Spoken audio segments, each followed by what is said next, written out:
मैंने ये जस्ट मेरा एक 74 से 73 कन्वर्ट हुआ बाय एफिलेट अथॉरिटी। हो गया। हाँ, अच्छा। तो मैंने जस्ट लास्ट पेज आपको दिया। हम्म। सर इसमें क्या है ना सर, जो 18-19 का एक ऑर्डर था मेरा, हम्म। 74 में वो इश्यू हुआ था 29/10/2024। सर जरा लीक लेगा क्या? अच्छा रुकिए, शोकॉज नोटिस कब इशू हुआ था? सर ऑर्डर को बात बोल रहा हूँ। नहीं, शोकॉज नोटिस बताइए, ऑर्डर से कोई मतलब नहीं। देखिए, अच्छा, तो 18-19 का 73 का नोटिस का लास्ट डेट था 31 जनवरी 2024। 01/2024। अगर आपका शोकॉज नोटिस इस डेट के बाद आया है हाँ। तो आपका ऑर्डर निल हो जाएगा, डिमांड निल। Okay okay. अच्छा अच्छा अच्छा। लेकिन इससे पहले आया है हाँ, तब तो हो तो जाएगा। इसका डिमांड रहेगा। हाँ। आप SPL 02 फाइल कर दीजिएगा इंटरेस्ट और पेनल्टी वेव ऑफ के लिए। अच्छा। ऑर्डर के डेट से, यानी कि APL 04 के डेट से 6 महीने के अंदर अंदर आपको SPL 02 फाइल करना है। अच्छा, नहीं सर ये बोला ना कि हमको फिर 73 नोटिस इशू होगा। नहीं होगा। हेलो। जो आपका हेलो। DRC 07 है ना, हाँ हाँ, उसको कर देंगे। उसको 74 से 73 में कन्वर्ट कर देंगे। यस इसमें यस। जो 100% पेनल्टी है ये हटा देंगे। हाँ ऑर्डर 73 में कन्वर्ट हो जाएगा। हाँ। और तो क्या उनको डिपार्टमेंट से डीआरसी, नया से 73 ऑर्डर इशू करेगा क्या सर? हाँ एक डिपार्टमेंट देगा आपको DRC 07। Under section 73। यस। हाँ और डीआरसी 0 कुछ इशू नहीं करेगा ना? लेकिन वो जो डेट नहीं, होगा, अगर हमको नहीं पता प्रोसीजर क्या है, हाँ। मान लीजिए DRC 07 का डेट है 28 जनवरी 2025, तो 28 जनवरी 2025 से ही इफेक्टिव होना चाहिए, या APL 04 से करेगा? मुझे आइडिया नहीं है इसका। नहीं सर, APL 04 से नहीं है सर। क्या करेगा वो? 28 जो वो DRC 07 की डेट से लेगा, जो रेक्टिफाइड देगा उसके डेट से लेगा। 6 महीने के अंदर आप चलना। अच्छा। नहीं, वो तो अपील को बात बोला, रिफंड को लिए जो इंटरेस्ट पेनाल्टी। हाँ। रिफंड को बात सर, वो तो इंटरेस्ट पेनाल्टी जो इशू दिया था वो था, वो वाला तो रिफंड को लिए अप्लाई करेगा ना सर? तो आप क्या मेरा कुछ टैक्स टैक्स इंटरेस्ट लायबिलिटी कुछ बाकी है। नहीं तो आप टैक्स पे कर चुके, इंटरेस्ट पे कर चुके, पेनल्टी पे कर चुके, नहीं, तीनों। इंटरेस्ट इंटरेस्ट थोड़ा बाकी है सर, नॉट 100%। तो इंटरेस्ट का रिफंड जाएगा। नहीं, इंटरेस्ट हमको पे करना होगा। पे क्यों करना पड़ेगा? SPL 02 फाइल कीजिए, सारा माफ हो जाएगा, फिर रिफंड ले लीजिए। नहीं सर, मेरा डिमांड में तो इंटरेस्ट को डिमांड था ना। अरे भाई आप जानते नहीं है, ये 18-19 का, 17-18, 18-19, 19-20 तीन का एमनेस्टी चल रहा है।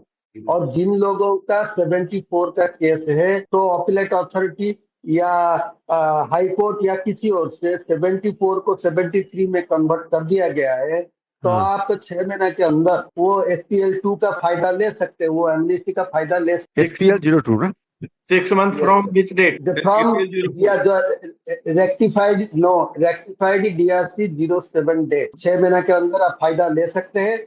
उनको भी 6 महीने के अंदर आपको ऑर्डर इशू करना देखिए, 6 महीने कब से काउंट करना है? ये रहा, registered person to whom a notice has been issued under this in respect of the period referred to in this, and an order is passed or required to be passed by the proper officer in pursuance of the direction of the appellate authority or appellate tribunal. अच्छा, proper officer will pass an order.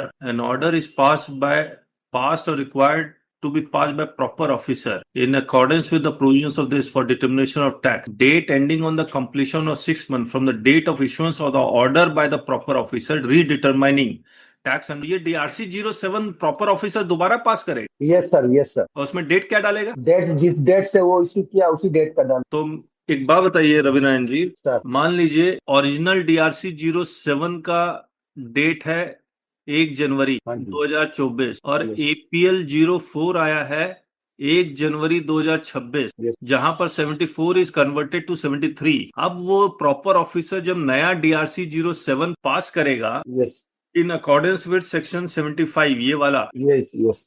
तो इसमें date कौन सी डालेगा? जब जब वो दिया है उसी डेट का सर। तो ये 75 से 1 अप्रैल 2026 भी हो सकता है, जून भी हो सकता यस है। यस ओके ओके, यस फिर यहां से 6 महीने काउंट करना है ना? या यस यस सर। मैं केस मेरा है, मैं इसे कर चुका हूँ सर। ओके ओके, तो इसका मतलब राजीव जी को अभी वेट करना पड़ेगा नया DRC 07 का, यस यस यस तब जाके वो 6 महीने के अंदर SPL 02 फाइल कर पाएंगे। Yes yes.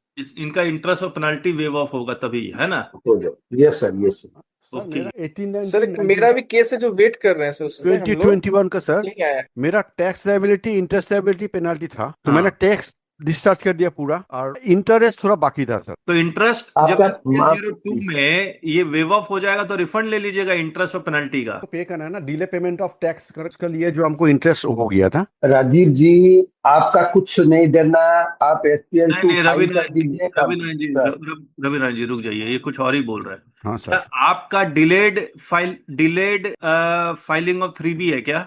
नहीं सर, एक्चुअली क्या हुआ, मेरा टैक्स 18 को दिया नहीं मैंने, जब DRC 01A आया था ना सर, तब मैंने टैक्स दे दिया, इंटरेस्ट दे दिया, नहीं पेनल्टी दे दिया। राजीव जी जो पूछूंगा वही जवाब दीजिएगा। इंटरेस्ट का रीजन क्या है? डिले टैक्स दिया था मैंने, टैक्स पे किया था DRC 01A इशू होने को बाद। नहीं राजीव जी, हम 3B लेट फाइल किया था क्या आप? मतलब उस टाइम टैक्स ही नहीं दिया सर, टैक्स मिस हाँ हो या गया ना में था जवाब दीजिएगा। 3B लेट फाइल किया, हाँ या ना? ना, राइट टाइम फाइल किया लेट था। रिपोर्टिंग ऑफ इनवॉइस है नो तो फिर आपको इंटरेस्ट जीरो हो जाएगा ना। ना सर, मैंने टैक्स कम दिया ना। अरे टैक्स राजीव कम दिया उसके बावजूद राजीव इंटरेस्ट जी जीरो हो जाएगा ना SPL 02 के कारण। सर। राजीव जी, एमनेस्टी आई थी, आपको केवल टैक्स पे करना था, वो आपने पे कर दिया, इंटरेस्ट की लायबिलिटी नहीं आएगी, वो समझिए। अगर आपने कुछ डिपॉजिट कर रखा है तो वो आप रिफंड क्लेम कर सकते हैं। सर मैं पाउंड पूछ रहा हूँ, पाउंड अगर डिले पेमेंट ऑफ टैक्स के लिए कुछ इंटरेस्ट होता है ना सर? अरे राजीव जी आपको वही तो बता रहे हैं, वो इंटरेस्ट जीरो हो गया बिकॉज ऑफ द एमनिस्टी। आप ये पढ़िए पूरा। रिफंड कुछ नहीं वो वाला सर, ये मिलेगा। वाला जो स्कीम में है वो वाला। हाँ हाँ, आप मेंबर से पूछिएगा किसी से, वो आपको राजीव बताएगा। सर, हाँ सर। राजीव सर, हाँ ये बक्सेटी निरंजन का जी, ही है ना बक्सेटी पुजारी? जी, बक्सेटी जी अभी रहने हाँ, दीजिए, राजीव जी का आप ठीक है ठीक है। Next. Okay sir. Arvind ji sir मेरा इनकम टैक्स का कैसे लास्ट में डिस्कस करें? चलिए।